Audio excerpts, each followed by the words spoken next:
Hey guys, what's going on? Matt here, and welcome back to the Black Ops 3 Mod Tools scripting series. So, we've gone through a bit of an intro in the last video. This time we're actually going to be starting the script. So, for this, I'm going to be putting in a trigger into the map, and this is going to allow a player to walk up to it, press their use button on it, so X, F, something like that. Depending on what controls you're using, and they're going to be given a weapon. So that's going to be what this script is going to be doing. Pretty simple, but it kind of is going to be able to allow me really to show using a trigger, and of course actually doing something, so giving the player that weapon. So to begin with, what we need to do is open up Radiant. So just right click in and open Radiant, and we're going to just go and place the trigger into the map itself.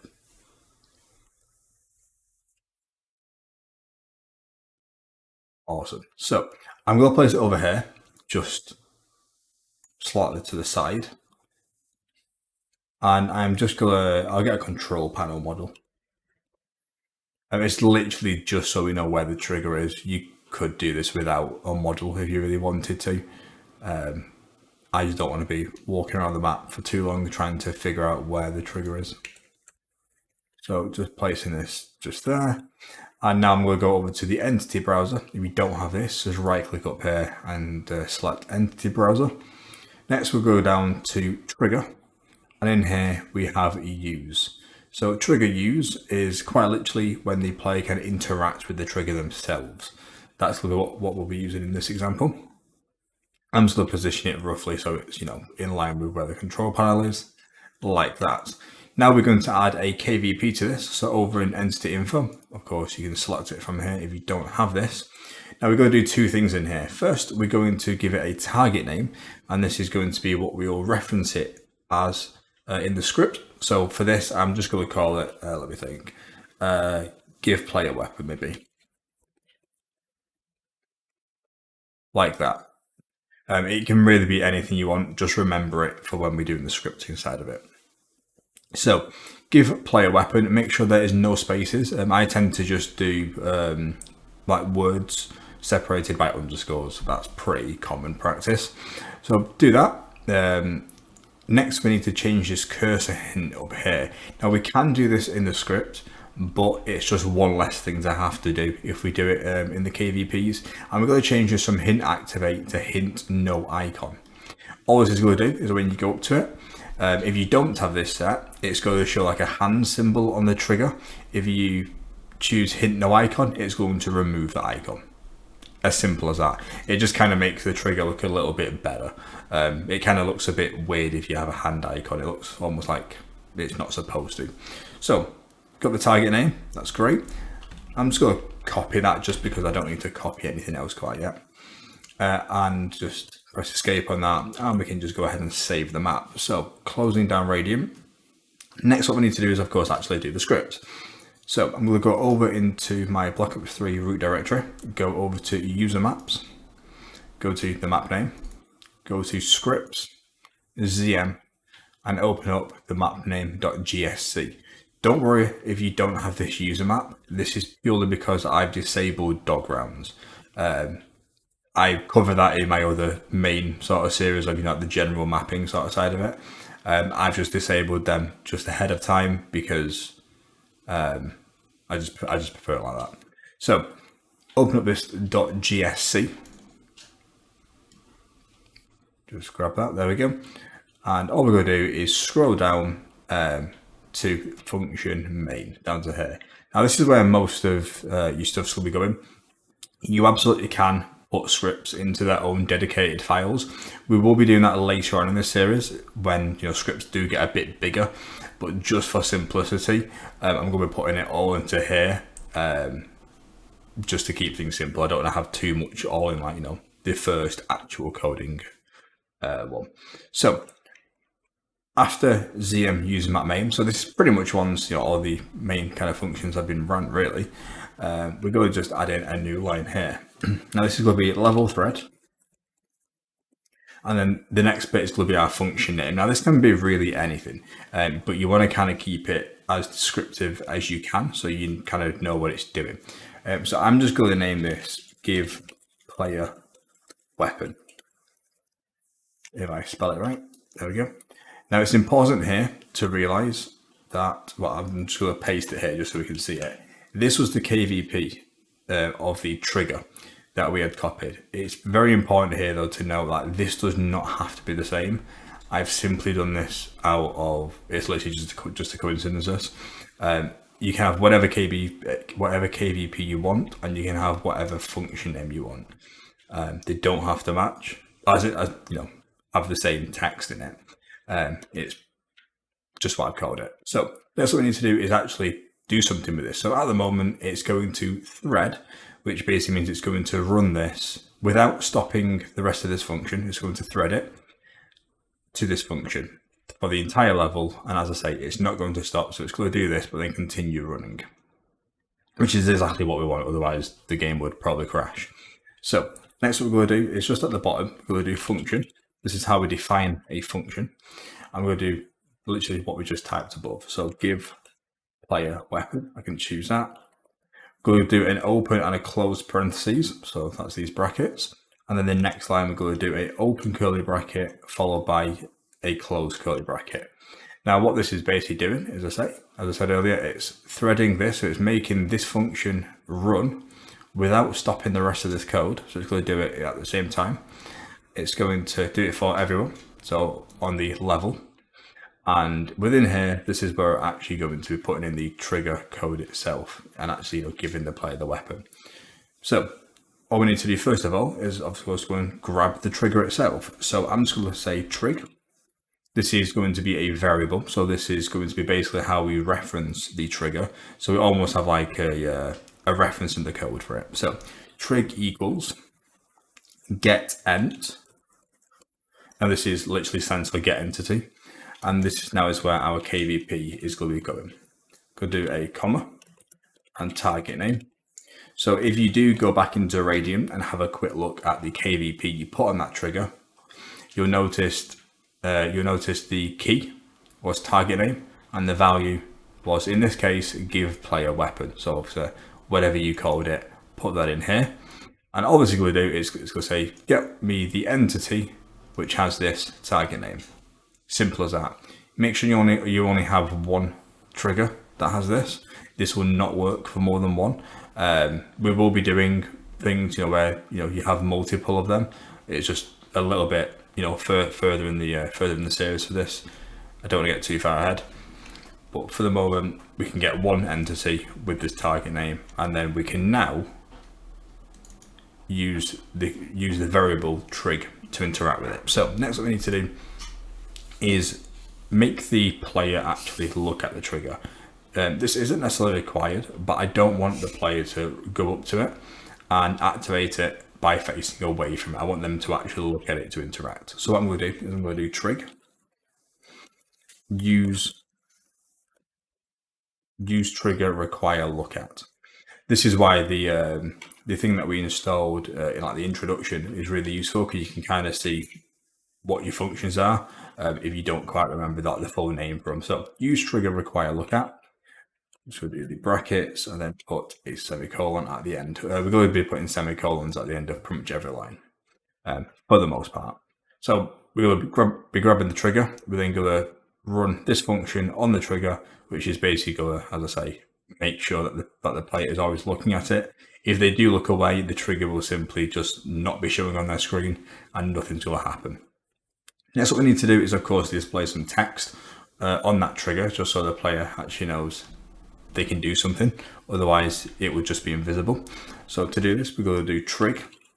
It is important to note here as well, I'm naming this trig because there seems to be some issue if you name it trigger.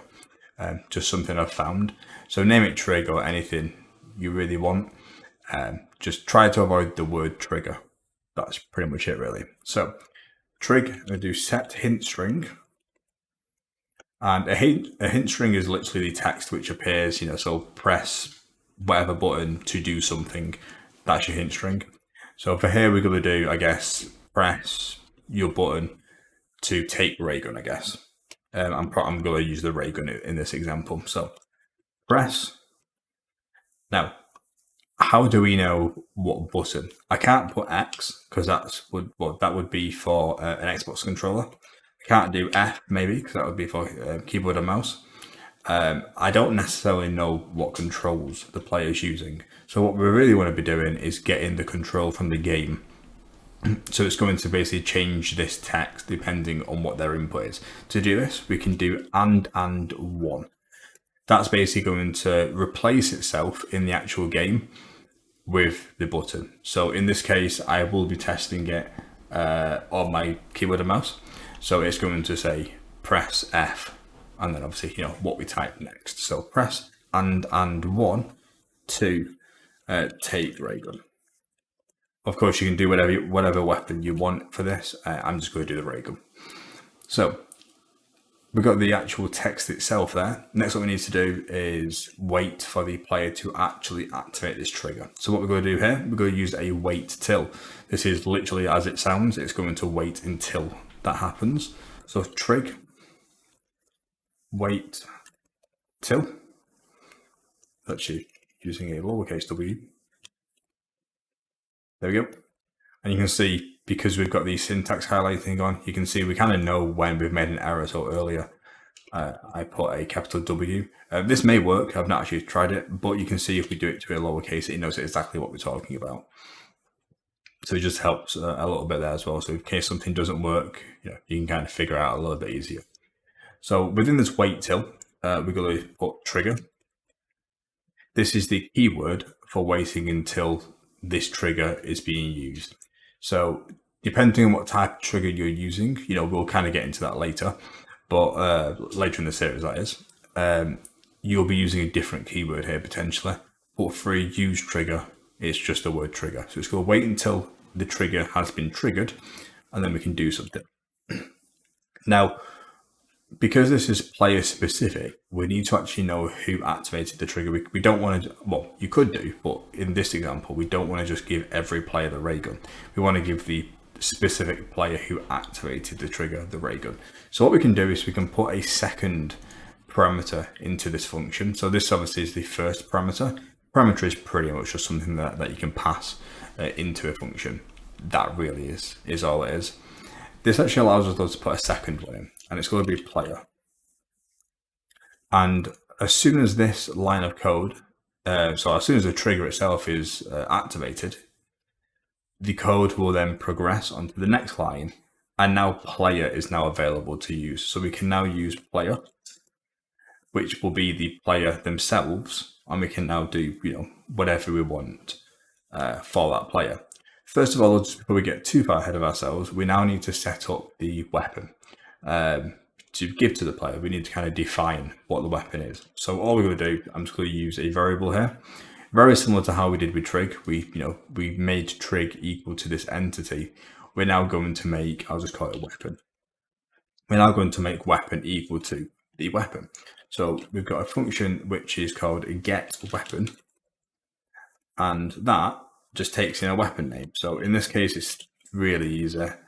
It's just ray gun. You will need to put your weapon name in here.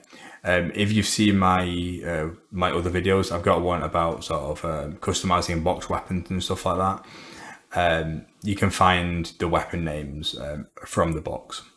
I guess I'll quickly just show you if you don't know how to do that though. It should only take 2 seconds.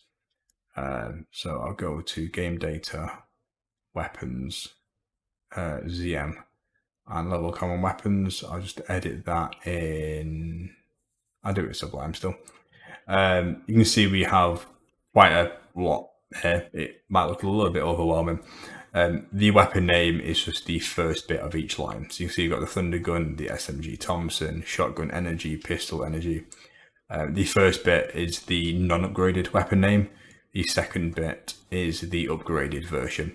It's literally just a comma separated list of values. So you can just sort of take it out from there, whichever one you want. That's just, a decent way to know what weapons you have available in your map. But that's kind of out of the scope of this really.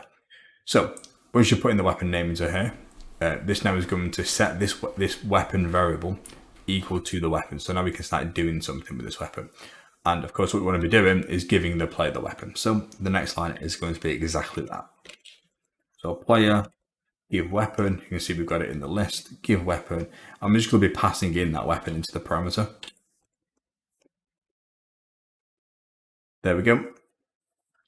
Obviously, making sure that we have these semicolons on the end of each line at the moment. So that's pretty much that. So now, when the player activates this trigger, the player who activated the trigger will get given the ray gun. Now, the reason why I haven't just put this directly into here and I've sort of, put it as its own variable is because we need to do a second step to this. Now, when you give the player the weapon, they will have the weapon, but they won't know they've got the weapon until we switch to it. So they will give it to them, but they'll still have the weapon that they're currently using visible. So next we need to actually switch to it. So now instead of repeating this twice, in the next bit, we can just reuse weapon. So you'll kind of see what the outcome of this is now. So player, switch to weapon. There we go. Switch to weapon, and then we can pass in weapon. So as you can see, we don't need to be repeating ourselves twice. We can put the weapon name in once up here, and then we can reuse this now for both of them. It's not a big deal in this example because we are only doing it twice. But maybe if you were to have some quite complicated logic, you don't want to be repeating yourself like 10 times. You can just do it once, and you can reuse it throughout. So it's something to get kind of used to. It'll make it a lot easier for you. So once we've done this, the player's now been given the weapon. They've switched to it, so they know they've now got the ray gun. It's ready to use. Next, what we need to do is stop this trigger from being visible. Otherwise, the player could, they'll still be able to see it, but they couldn't do anything because we're not waiting for it anymore. We've already waited for it once. We're not going back to the start. It runs straight through in this example anyway. So next what we need to do is actually just remove that trigger. So, they can't try to do it again. Really easy to do this. We just do trig and then delete like that. And all that's going to do is delete the instance of trigger, which we had up here, as soon as the player's been given the weapon. The reason why I don't delete it as soon as they've been given, as soon as they've activated the trigger, is because I still need to use player, and later on, if we did need to do anything else, we still can. We don't need to in this instance, but if we did need to do anything with the trigger, maybe use like its position to spawn something, maybe, I don't know, or use other KVPs that are attached to it, we can still use it. So it's always good to delete it a little bit later on when you don't need it anymore. Otherwise, you could run into a few issues there. So that is as simple as that is. Hopefully that was fairly straightforward. But yeah, that's pretty much it. So if I go ahead and just save this, and now all I need to do is open up the launcher. We've already made the changes in game, so I'm going to just select the map. We're going to do a compile. I'm going to do a full compile. Do the lighting on low because it's only testing, and make sure you have this link here. This is basically the script, side of it. It does a little bit more than that, but in this case, it's going to make sure the script is updated and compiled. So I'm going to go ahead and just click the build button. I'm not going to record this just because it might take a few moments, and then I'll see you guys over in game to actually show this working. Okay, so over in game, we can go over to the model that we placed. You can see we have the press F to take ray gun. And of course, I've not actually put F in there. That's taking it straight from my controls. I can go ahead and press F. You can see the trigger now deletes. I can't do it again, but it's not showing anymore anyway. And you see I've been given the ray gun and it immediately switched the weapon to this. I'm just going to go ahead and trade out this. Actually, I don't have enough points to just kill a couple of zombies dead quick. There we go. Just trade out that for a different weapon. You can see I've got my pistol and the shotgun. If I go back over here and try to interact with it, it does nothing. I'm currently pressing F on this. So that's been how to add in a use trigger. Really simple use case for this, I guess, just to give the player a weapon. But it's certainly one of the more core, sort of building blocks of really anything you're doing scripting, just to interact with things. So that's been that. Of course, any questions and whatnot, please leave it in the comments. Other than that, I'll catch you guys later. Bye for now.